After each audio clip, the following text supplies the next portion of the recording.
லக்ஷ்மி மிகவும் அழகான நல்ல மனசுள்ள சுறுசுறுப்பான பெண்.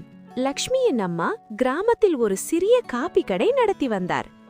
அந்த கடையில் ஒரு பழமையான செம்பு காபி டிகாக்ஷன் பாத்திரம். அது சாதாரண பாத்திரம் அல்ல, அது லக்ஷ்மியின் பாட்டியிடமிருந்து வந்த மந்திர காபி பாத்திரம்.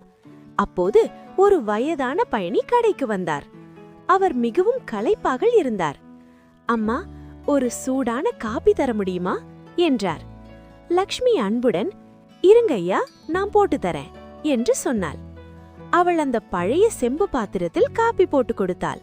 அந்த காப்பியை குடித்ததும் பயணியின் முகம் பிரகாசித்தது. இந்த காப்பியில் ஏதோ மந்திரம் இருக்கிறது. அடுத்த நாள் கிராமத்தில் ஒரு பெரிய பிரச்சனை. கிராம தலைவர் உடல்நலக் குறைவால் மிகவும் சோர்வாக இருந்தார். யாராலும் அவரை குணப்படுத்த முடியவில்லை. அப்போது லக்ஷ்மி முன் வந்தாள். நான் அவருக்கு காப்பி போட்டு தரேன் என்றாள். அவள் மந்திர செம்பு பாத்திரத்தில் காப்பி தயாரித்தாள். அதை குடித்த சில நிமிடங்களில் தலைவரின் முகம் பிரகாசித்தது. அவர் மீண்டும் வலிமையாக உணர்ந்தார்.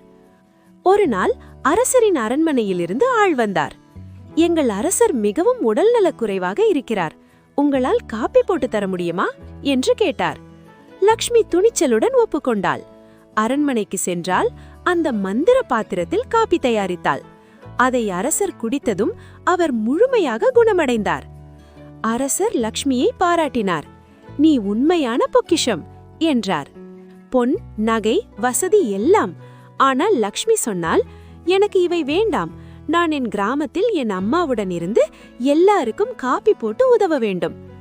அரசர் மனம் நெகிழ்ந்தார். அவளுக்கு மக்கள் சேவை ரத்தினம் என்ற பட்டம் கொடுத்தார்.